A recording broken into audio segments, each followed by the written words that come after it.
Bharuch RSS કાર્યાલય ખાતે ભરૂચ જિલ્લા સહકાર ભારતી દ્વારા કાર્યકર્તા પ્રશિક્ષણ વર્ગનું આયોજન કરવામાં આવ્યું।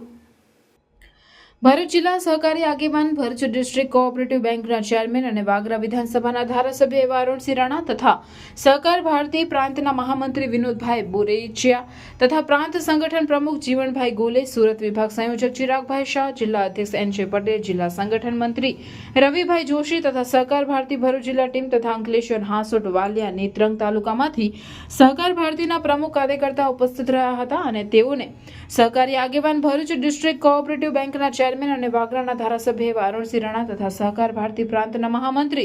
વિનોદભાઈ બોરેચિયા તથા પ્રાંત સંગઠન પ્રમુખ જીવણભાઈ ગોલે, સુરત વિભાગ સંયોજક ચિરાગભાઈ શાહ દ્વારા વિના સંસ્કાર નહીં ઉદ્ધારના સૂત્ર સાથે સહકારી ક્ષેત્રે સહકારી સંસ્થાઓ અને સમાજમાં શુદ્ધિ, વૃદ્ધિ, સમૃદ્ધિના ધ્યેય સાથે કાર્ય કરવાનું માર્ગદર્શન પૂરું પાડવામાં આવેલ હતું, જેમાં ભરૂચ જિલ્લામાંથી આશરે 40 જેટલા પ્રમુખ કાર્યકર્તાઓ ઉપસ્થિત રહ્યા હતા।